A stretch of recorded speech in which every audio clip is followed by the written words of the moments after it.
My son Samuel and my husband Eric are my family. We are the blacksmiths of the town. One day, a man came to the town square and he seemed to be homeless and behaved weird.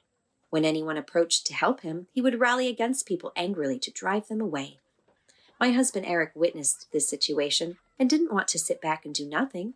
So he decided to put into practice an experience he had gained on one of the many trips he took to learn the trade of the blacksmith. I am going to show you again what a simple stone can do. My teachers taught me this in my travels, said Eric as he grabbed the stone they used as a mortar in the kitchen. My husband slowly approached that misunderstood man.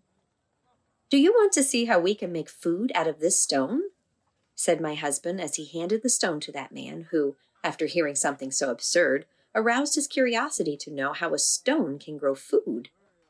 I don't think it's possible. Your intention is to intimidate me into leaving here, said the stranger. Not at all. In fact, let's eat together, said Eric, and at that very moment I arrived with my son Samuel with a large cauldron that we forged ourselves. We improvised a fire, and then we filled the cauldron with water. Eric threw the stone into it, and we waited. While it boiled, silence fell over the place. I think nothing will happen. It's just a stone in hot water, and we're wasting our time, said the man while he snorted in frustration. Well, it's not so bad. It just needs a little salt to make it tasty. With his eyes wide open, the man exclaimed, How is it possible that it has flavor? Still, I don't have salt in my pockets as much as I want to. Go to the neighbor who lives on the corner. Tell him you know me and ask him if he can give me some salt for the stone soup I'm going to make. He'll understand, said Eric. My name is Thomas. I'm going to get the salt. I hope it's true that thing about your magic stone, said the man who now had a name, who ran to the neighbor and asked for the salt, and the shopkeeper exclaimed, With what? Eric plans to work his magic again? I can't miss this. Here, take these spices too. They will help make the stone more powerful and get even more flavor.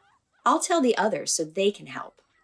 Thomas was stunned. He found out that everyone knew about the power that the stone had and the ability to make food.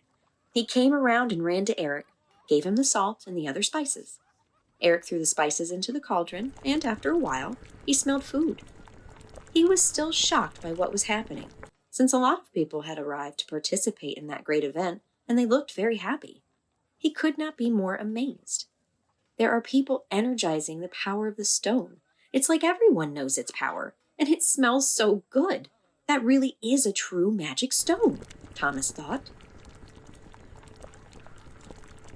People in town continued to pour food into the cauldron that made the stone soup special.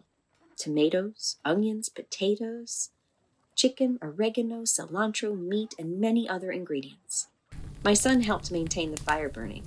He ran from one side to the other until late in the afternoon. Suddenly, Eric shouted, Everyone is welcome. Let's share as a big happy family this wonderful feast that a stone soup can offer us. They all shouted energetically in unison as the plates began to be distributed. I want stone soup, said one person. Here, they need too, said another in the distance. And so the plates were distributed, and nobody was left without their portion of the stone soup. Even Thomas finished with his cup of stone soup, and he was astonished with all that the people had gathered together until suddenly everyone fell silent. Sitting in a large circle, staring at Thomas, my husband said, The power of this stone comes from the energy of all of us. Without your support, the stone could not reach its full potential. Human values are the catalyst for collective happiness. That is why, regardless of your origin, and if you share our same vision, you will always be welcome. And from now on, wherever you go, you will take with you the stone soup recipe. And so it was, the story of the stone soup spread to every corner in the world.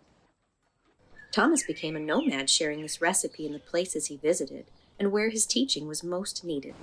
He became a very prosperous man, bearer of a message of love and abundance, but that is for another story.